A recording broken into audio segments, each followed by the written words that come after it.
बोलिए श्री प्राणनाथ प्यारे की जय। श्री सतगुरु महाराज जी की जय। महामती श्री लालदास जी महाराज की जय।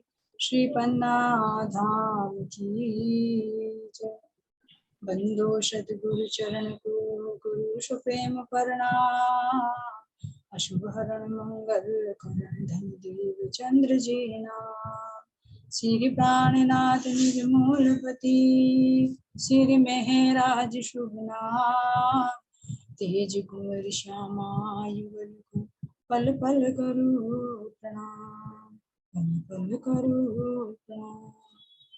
कथा प्रारंभ होत है सुनो साथ चित दे। भजो श्री राज क्षमा जी प्राणनाथ सखी जीवन हमारे। श्री महामति कहे साथ जी हया चर्चा का बखत। अब तुम सुनियो चित दे लाल आगे आए बैठे इन तखत। लाल आगे आए बैठे इन तखत। बोले श्री प्राणनाथ प्यारे की जय। सुंदर साथ जी अब हमारा चलेगा औरंगाबाद का वृत्तांत।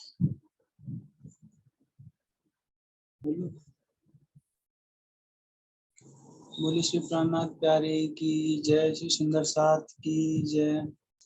सभी सुंदर साथ के चरणों में कोटि कोटि प्रणाम।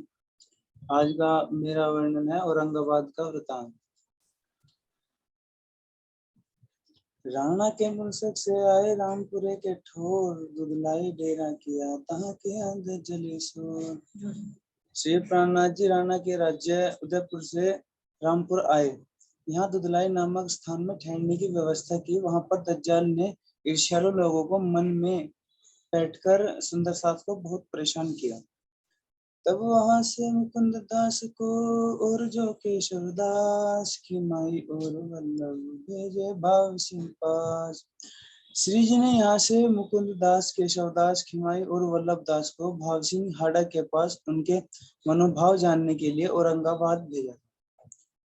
गए भाव सिंह के उत केशव वल्लभ बैठे दुकान। खिमाई भाव संग रहे मुकुंद दास निर्गुण जान।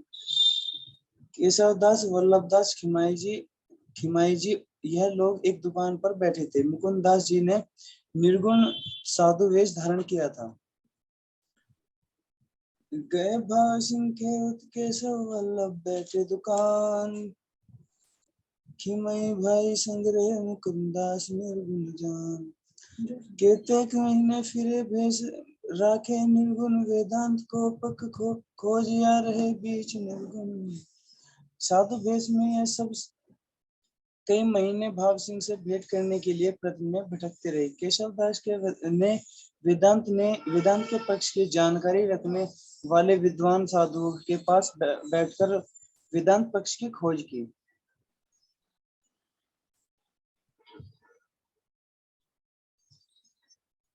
भीख मांगे 200 रुपए एकता के लिए वस्त्र। थैला रेशमी बनाए के प्रसाद थैली करे तत्पर। यह साथी राजा भाव सिंह से मिले बिना लौटने लगे। मुकुंददास ने विचार किया कि मैं क्यों वापस लौटा जा रहा हूँ।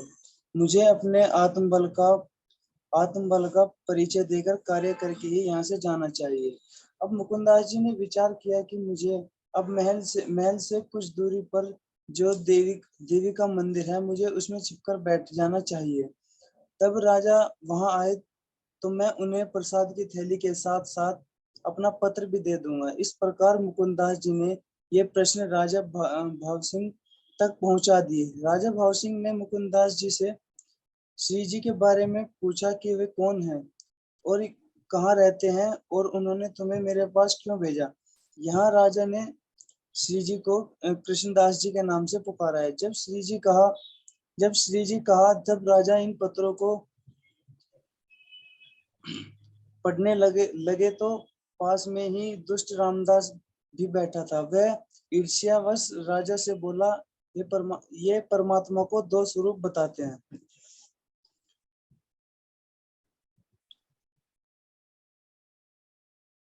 प्रश्न भागवत वेदांत के लई डारे थैली में, एक प्रसाद की थैली कर दिया मिलाप तिनसे।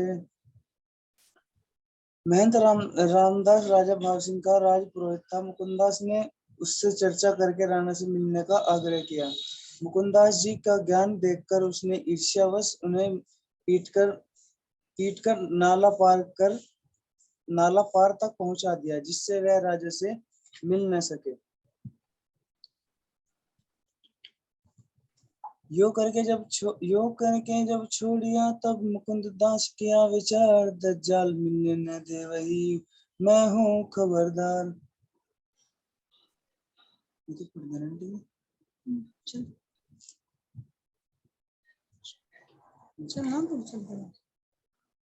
ऐ कृष्ण बतावत जो कहूँ न शास्त्रों में, इनका मुख न देखे चर्चा कैसी इनसे।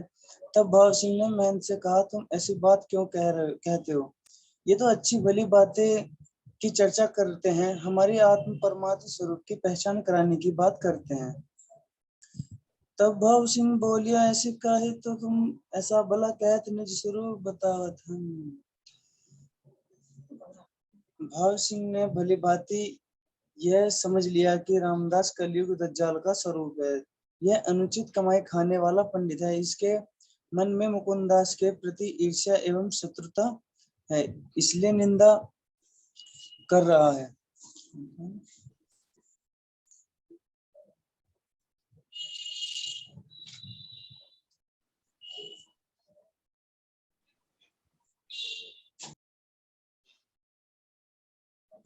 भाव सिंह ने सभा मुकुंदास जी को हमारी हवेली के पास ठहरने का प्रबंध कर दो। तब रामदास ने कहा, हमारे मन में इनकी सेवा करने की इच्छा है। तब मुकुंदास जी भाव सिंह राणा को अपनी पीठ दिखाते हुए कहते हैं कि इन्होंने हमारी पहले ही बहुत सेवा कर चुके हैं, क्योंकि उनकी कमर पर कोड़ों के निशान थे बहुत। तो उन्होंने जब उनको पीट कर नाले के पार पहुंचाया था, उसके बाद जब ये भेंट करते हैं, तब उनसे मिलने के बाद ये कहते हैं कि इन्होंने हमारी बहुत सेवा करी है। तब इन्होंने अपनी पीठ दिखाई, पीठ पर कोड़ों के निशान थे।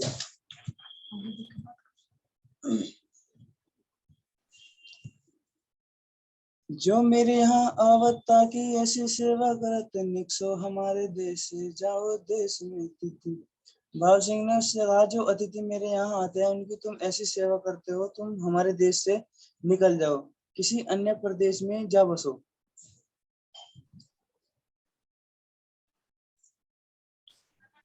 प्रश्न असे पंडित लिखे तेईस मुकुंदता।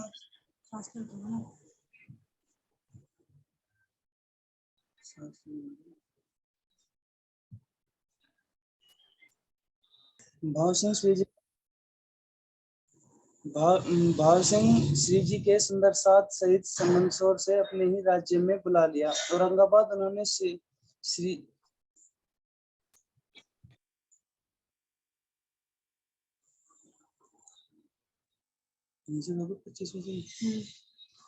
मुकुंदास जी मुकुंदास की निशा करी, प्रश्न पूछे पंडितन, करो इनका जवाब होए दिल रोशन। जब भाव सिंह ने इन्हें अपने राज्य में बुलाया, तब पंडित और मुकुंदास जी के बीच में बहस हुई कि इसमें प्रश्न पूछे गए।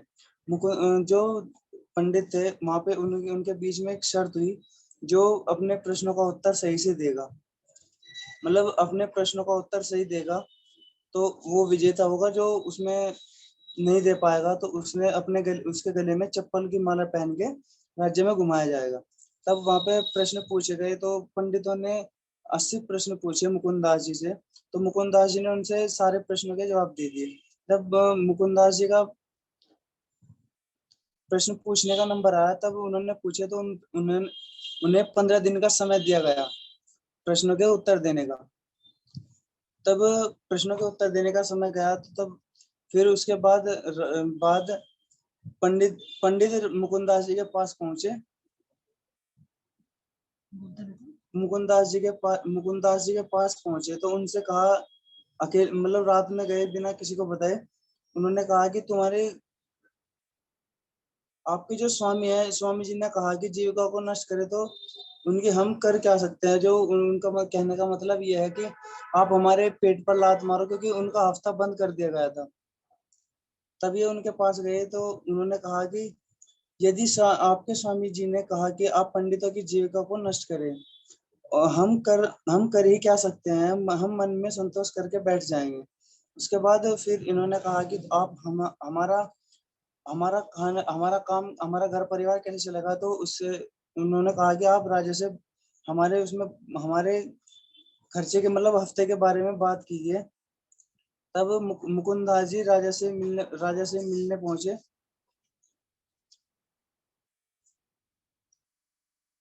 तब वे मिलने पहुंचे उनसे, तो उन्होंने कहा कि मतलब पंडितों के जो हफ्ता था वो भत्ता था, उनका आधा भत्ता शुरू करवा दिया उन्होंने कहकर।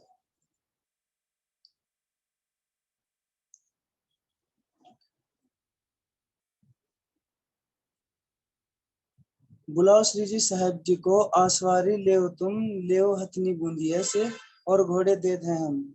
भाव सिंह राणा ने मुकुंदास जी से कहा, श्री जी साहब को हमारी ओर से आमंत्रित कर दीजिए, यहाँ से सवारी का प्रबंध कर देते हैं। हाथी बूंदी गांव से ले लीजिएगा और घोड़े यहाँ से ले जाइए।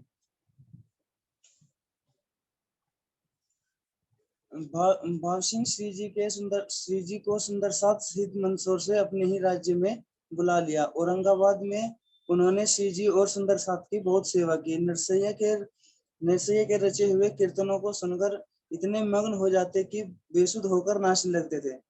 उन्होंने श्री जी से रासलीला के कीर्तन और कुरान में लिखी हुई बातें को सुना। तब राजा भाव सिंह ने श्री जी से कहा कि जब कुरान में हमारी ब्रजरास और परमधाम की बातें हैं, पर कयामत जाहिर होने का भी प्रसंग है, तो आप मेरे दरबार में चार मुसलमान अधिकारी हैं, उन्हें समझा दीजिए, तो मैं आपके चरणों में पूर्ण रूप से समर्पित हो जाऊंगा और औरंगजेब से युद्ध करने के लिए मैं तैयार हो जाऊंगा।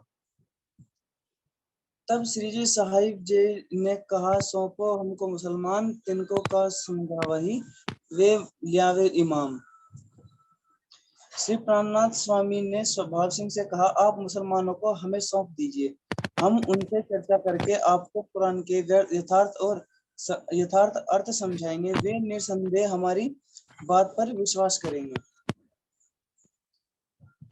अब यहाँ श्री जी मुसलमानों से कुरान के बारे में बातें करते हुए और कुछ गीता और बुद्ध स्तोत्र पर भी चर्चा करने लगे। उन समय अव्वल खान करे आया दीदार, था उदयपुर का विलाप उन पहचान परवरदिगार। इसी समय अव्वल खान भी आए सुंदर साथ में बैठकर श्री जी के दिव्य स्वरूप के दर्शन किए। वे श्री जी के उदयपुर में मिल चुके थे। अव्वल खान ने श्री जी के स्वरूप में अपने हक परमात्मा का हस्ताक्षर किया। जहान मोहम्मद महीन खाम तिनको सुनाई कान, तिनको बुलाए लिया और करे लगे पहचान। अव्वल खान जहां मोहम्मद और मीन खां को श्री जी के पास बुला लाए और उन्हें उनकी चर्चा सुनवाई। चर्चा श्रवण कर स्वामी जी के हक स्वरूप की धीरे धीरे पहचान होने लगी।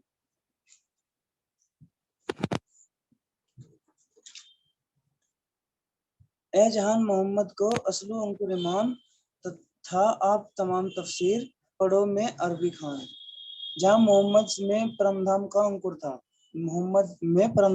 था, अब वह अरबी भाषा का इतना बड़ा विद्वान था कि उसे अरबी खान के नाम से जाना जाता था। उसका कुरान का पूरा अर्थ याद था। चर्चा हुए अति बड़ी सुबह श्रृंगार का बखत, सांझा को आरती हुए सब साथ खड़ा देखकर। श्री जी की भावभीनी प्रभावशाली चर्चा होती है। सायकाल परब्रह्म परमात्मा श्री राज जी के दिव्य स्वरूप एवं श्रृंगार का वर्णन करके सुंदर साथ को चक्षानुभूति कराते। संध्याकालीन आरती उतारी जाती। उस समय समग्र साथ स्वामी जी के दिव्य स्वरूप के दर्शन करने के लिए खड़े रहते।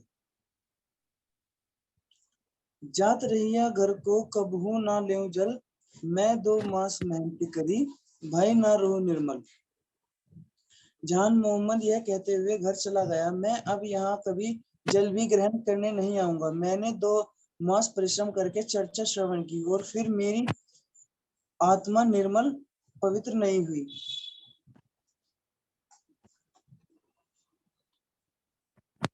दूसरे दिन आया श्री साहिब जी के पास, मुझे क्यों न समझावत, मोह है कदमों की आस। दूसरे ही दिन प्रातः उठकर वह सीधे श्री जी की शरण में आया। उसने प्रार्थना करते हुए कहा, हे स्वामी, आप मुझे भली प्रकार समझाते क्यों नहीं। अब मुझे केवल आपके चरणों की ही आशा है। सो भी एक पहर तब श्री जी साहिब जी कहिया, एक 8 दिन देवोचित, सो भी एक पहर देख कैसा होवे। तब श्री जी साहिब ने कहा, आप केवल 8 दिन ही मेरी चर्चा ध्यान से सुन लो।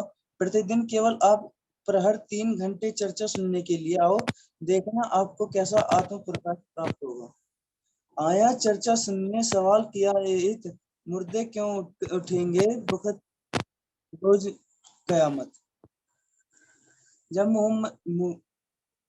मोहम्मद ने पूछा कि कयामत के समय कब्रों से मुर्दे कैसे उठेंगे, श्री जी ने जवाब दिया कि यह हमारा शरीर जो 5 तत्वों से निर्मित है, यह सबके यह सबके समान है। और इसके बाद अंदर जो जीव आत्मा अज्ञानता के विषयभूत है, जिसे मुर्दा कहा गया है, कयामत के समय जब उसके अंदर जागृति ज्ञान आता है, तो वह इस कब्र रूपी शरीर से उठ खड़ी होती है और अपनी पहचान कराती है। और श्री जी ने बताया कि यह संसार परमात्माओं के लिए बना है, क्योंकि परमधाम में ब्रह्मात्माओं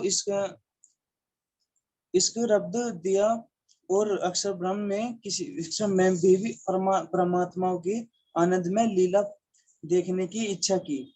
हमें धामधनी के पहले काल माया के ब्रह्मांड में ब्रज लीला में भेजा, फिर योग माया के ब्रह्मांड के रासलीला दिखाई रासलीला खिलाई। फिर भी हमारा सुख देखने इच्छा अधूरी, तो यह तीसरा ब्रह्मांड बना। इस तीसरे ब्रह्मांड में श्री कृष्ण जी रास खेलकर मोहम्मद साहब के रूप में आए, जो कुरान में परम धाम का संकेत लेकर आए। मोहम्मद साहब के 9 माह बाद 10वीं सदी में धनी देवचंद्र जी आए और 11वीं सदी में श्री प्राणनाथ जी आए, जिनके अंदर 5 शक्तियां विराजमान हुई। उन्होंने जागृत बुद्धि और निज बुद्धि में तारतम्य ज्ञान का प्रकाश फैलाया, जिससे सबके अंदर जागृति हुई। इसी ज्ञान प्रकाश से अक्षर ब्रह्म की निद्रा हट जाएगी और परमधाम लीला को याद करेंगे। ब्रजराज की भांति यह जागने का ब्रह्मांड भी अखंड हो जाएगा और जीवों को 8 प्रकार बहिष्ठ प्राप्त हुई। इस चर्चा को सुनकर तीसरे ही दिन जहान मोहम्मद श्री जी पर अटूट विश्वास हो गया। जहान मोहम्मद को श्री जी पर अटूट विश्वास हो गया और परमधाम की हकीकत और मार्फत की पहचान हो गई। लिया हदीसे जहान मोहम्मद, कही आगे श्री जी साहेब, तू ही कर दे इनके मायने, किल्ली रूह अल्लाह की पावे जब। जहान मोहम्मद ने वे हदीसें लेकर श्री जी के पास आए। श्री जी ने उनसे कहा, यदि तुम रूह अल्लाह श्री देवचंद्र जी की तारतम कुंजी को पा लो, तो तुम स्वयं इनका अर्थ खोल दोगे। तब सब खुल गई हकीकत मार्फत द्वार, नजर भई बका मिने किया दीदार परवरदिगार। तारतम ज्ञान के प्रताप में हकीकत परमधाम के वास्तविक ज्ञान एवं मार्फत अंतरंग लीला का अनुभव प्राप्त हो गया। जहान मोहम्मद का ध्यान बका अखंड परमधाम में स्थिर हुआ, उसे पालनहार सर्वेश्वर श्री राज जी महाराज के दीदार दर्शन हुए। ए खटपट भई आपस में, तब इनने छोड़ दिए पठान, तुम मने करो जहान मोहम्मद, उत जावे नहीं मैदान।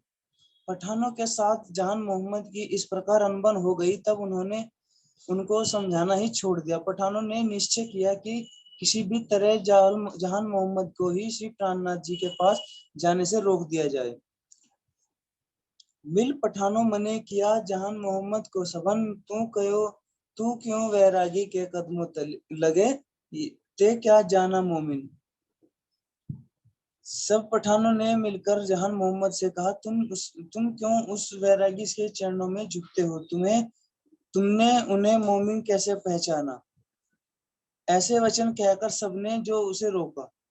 तब जहान मोहम्मद कहा, मोहे दज्जाल लगा बरजन, मैं तिनका कहा क्यों करूं, ईमान खतरा होए मोमिन। तब जहान मोहम्मद ने कहा, यह लोग दज्जाल के पास मुझे भी आने से रोकते हैं, मैं उनका अनुचित कहना क्यों मानूं। वह एक ब्रह्म मुनि कहलाने के नाते मैं यहाँ न आऊं तो मेरे विश्वास में भंग होने का भय है। मैं तो तुम्हारा उस्ताद, तुम लेते तालीम, अब बातें करने लगे बड़े हो तजीम। आपका साथ गुरु आप सबका गुरु तो मैं ही हूँ, मुझसे भी कुरान की शिक्षा लेते रहे हो। अब स्वयं बड़प्पन लेकर अपने आप को श्रेष्ठ समझकर मुनकिरों अवज्ञाकारियों जैसी बातें करते हो। यो करते जोश महीन को जबराइल हुआ जोर, आया जोश गाजी खान को, दज्जाल डरा बेकसूर। इस प्रकार वाद विवाद होते देखकर मिहीन खान को जब बहुत जोश आ गया, गाजी खां पर भी जिब्रील का जोश चढ़ा। पठानों के रूप में दज्जाल उनकी जोश भरी बातें सुनकर डर गया। आया जोश अव्वल खान को और जहान मोहम्मद, यारो उठो जिमी फिर उड़ गई सब हद। अब अव्वल खान और जहान मोहम्मद को जोश में देखा तो पठानों का साहस कम हो गया। वे बोले, यारो उठो और यहाँ से भाग चलो, यहाँ का वातावरण अपने विरुद्ध हो गया है, सारी पृथ्वी घूम रही है। इन समय भव सिंह को वाका हुआ तब जोर किया दज्जाल ने, शोर बड़ा हुआ सब। इसी बीच राजा भाव सिंह की मृत्यु हो गई। इसके उपरांत दज्जाल रूप विरोधी लोगों ने तरह तरह के श्री जी की निंदा की और सुंदर साथ को कष्ट पहुंचाने का प्रयास किया।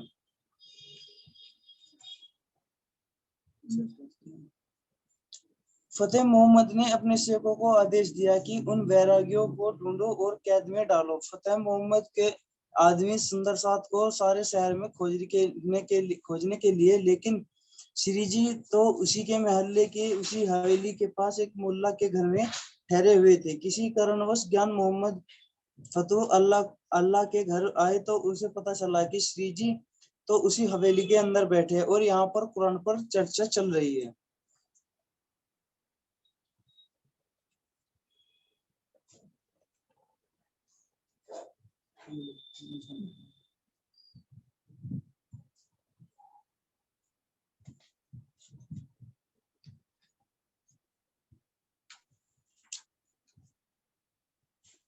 लगे कुरान उतारने लोभ दिखाए तिन, वो तो राजी भया बैठे लालदास चरण।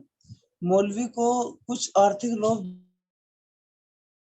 दिखाए कुरान के प्रति उतारने के लिए वह तैयार हो गया। सहयोग हेतु लालदास और चरणदास भी इसी कार्य के लिए उस मौलवी के साथ वहां बैठते। 3 दिन तहां रहे वे ढूंढे शहर में ठोर, भवानी भट्ट मिला किया तिन पर जोर। श्री जी 3 दिन तक उसी स्थान पर बैठे रहे। फतेह मोहम्मद के सैनिक और शहर भर में खोजते रहे। सेवकों को भवानी भट्ट मिल गए। बलपूर्वक उन्हें पकड़कर उन्होंने श्री जी के विषय में पूछताछ की। बरियाय के भाग के छूटा एजो भट्ट भवानी, हमें दिखाओ वैरागी हम ढूंढ थके अपनी। भवानी भट्ट ने कुछ ऐसा भी बताया, कुछ भी न बताया। किसी तरह बड़ी कठिनाई से अपने आप को छुड़ाकर वहां से भाग गए। फतेहपुर मोहम्मद के सैनिक भवानी भट्ट से बलपूर्वक पूछ रहे थे कि तुम वैरागियों का ठिकाना बता दो, हम अपनी शक्ति लगाकर ढूंढ कर थक चुके हैं। तब भड़कल दरवाजे लोगों दिया जवाब, वैरागी तो जात रहे तुम भटको इन बाब। अन्य लोगों ने सेवकों को उत्तर देते हुए कहा कि श्री प्राणनाथ जी बड़काल दरवाजे के पास ठहरे थे, किंतु अब यहाँ वहां भटकना व्यर्थ है। वे शहर से बाहर अन्यत्र चले गए। जहान मोहम्मद आया फलू अल्लाह के घर, तहाँ बैरागी देख के पूछी श्री जी खबर। जहान मोहम्मद फतू अल्लाह के घर आए, वहां श्री जी के साथी बैरागियों को देखकर उन्होंने स्वामी जी के बारे में पूछा। था बैरागी देख के पूछी श्री जी खबर। श्री जी साहिब जी बैठे तो इनकी हवेली में। किसी साथी ने बताया कि श्री जी साहिब उसी हवेली में ठहरे हैं। तब जहान मोहम्मद ने उससे कहा, आप लोग फालतू अल्लाह जैसे अत्याचारी से डरते नहीं हैं। वह दज्जाल का ही प्रतिरूप था। इनके आदमी तुझको ढूंढत फिर सब ठोर, ए मुल्ला फतू अल्लाह का, ए लड़ेगा तुमसे जोर। उनके सैनिक सीजी को खोजते परेशान हो गए। वे सर्वत्र ढूंढ चुके थे। यह मोहल्ला तो फतू अल्लाह का है, वह अब लोगों से बलपूर्वक लड़ेगा। सिताब निकालो यहाँ से, मोहे दिखाओ सीजी साहेब, साथ ले आए कदमों हकीकत कहीं अब। सुंदर साथ सईद जी सीजी हादी को यहाँ से निकालकर सुरक्षित स्थान पर ले जाओ। चलो मुझे स्वामी जी के दर्शन करा दो। वह साथी अपने साथ जहान मोहम्मद को अंदर ले गए। पहुंचकर उन्होंने श्री जी के चरणों में प्रणाम किया और संपूर्ण वस्तु स्थिति से अवगत कराया। जब तक लगा कि डूबने, श्री जी साहिब जी भले लालदास तफसीर लगा लिखते मुल्ला के छोड़ दी तिनकी आस। तब तक सायकालीन सूर्यास्त हो चला था। श्री जी साहिब को श्री जी के साथ लालदास थे। मुल्ला के घर में तफसीर हुसैन की प्रति का कार्य कराया जा रहा था। विपरीत परिस्थितियां जानकर उसे कार्य के पूर्ण होने की आशा छोड़ दी। बुलाए ले आए चरणदास को, तफसीर छोड़ी तिन ठोर, सात कोस चले भयो भाव सिंह लश्कर भोर। चरणदास को बुलाकर लाए और तफसीर हुसैनी को उतना ही खिलवाकर वहीं छोड़ दिया। श्री जी साथियों को संग लेकर औरंगाबाद से तत्काल प्रस्थान कर गए। जब 7 कोस दूर आए, तब भाव सिंह की सेना के लोगों का सवेरा हुआ। तहां से राह चल के मिला राह में भीमसेन, तिनको ले आए बढ़ानपुर, वहीं बीतक सब ऐन। औरंगाबाद से प्रस्थान किया। राह में भीमसेन भाई मिले। उन्होंने श्रीजी बुरहानपुर तक ले आए अपनी संपूर्ण बीतक भीमसेन को सुनाई। मैं आया तुम्हारे दीदार को, कोई दिन राया कदम, तिनसे सवाल लिखाए कुरान के, ले जो जाओ मूलक चंद तुम। भीमसेन ने श्री जी से कहा, मैं तो आपके दर्शन करने आया हूँ। वे कुछ दिन ब्रह्म मुनियों के बीच रहे। उसने श्री जी से कुरान के प्रश्न लिखवाए। मूलक चंद से वह प्रश्न ले जाने के लिए कहा। भजे औरंगाबाद से फतू अल्लाह पर, एक हिदायतुल्लाह काजी पर एक दीवान खातर। श्री जी ने औरंगाबाद से फतू अल्लाह, हिदायतुल्लाह काजी और दीवान आदि के नाम पत्र भेजे, जिससे इनकी आत्मा जागृत हो जाए। 3 जिल्दे, तीनों पर और बड़ी लिखी हकीकत पर दई हकीकत कयामत। हिदायतुल्लाह आदि अधिकारियों के पास अलग अलग 3 जिल्दों में पत्र भेजे गए। उसने कयामत व इमाम मेहदी के प्रकट होने का यथार्थ वितरण लिखा था। एक पत्र दीवान दलेर खान के नाम भी इसी आशय में लिखा गया। वीरजी पठवायो औरंगाबाद से शेख बदल लाल खान, उन्हें आकोट से विदा किए, क्यों होए पहचान। श्री प्राणनाथ जी ने आकोट से वीरजी शेख बदल और लाल खान को औरंगाबाद भेजा। किसी प्रकार मुस्लिम अधिकारियों को समझा बुझाकर दीन धर्म की यथार्थ राह पर ले जाओ। महामती कहे, ए मोमिनो, ए औरंगाबाद की बीतक, अब बुढ़ानपुर की कहो जो बीतक है बुजुर्ग। स्वामी लालदास जी कहते हैं, हे ब्रह्मनिष्ठ मोमिनो, यह औरंगाबाद का वृत्तांत है। अब यह बुढ़ानपुर की महत्वपूर्ण चर्चा करेंगे। महामती कहे, ए मोमिनो, ए औरंगाबाद की बीतक, अब बुढ़ानपुर की कहो जो बीतक है बुजुर्ग। बोले श्री प्राणनाथ प्यारे की जय, श्री सुंदर साध की जय, सदगुरु महाराज की जय। सभी सुंदर साध के चरणों में कोटि कोटि प्रणाम। प्रणाम।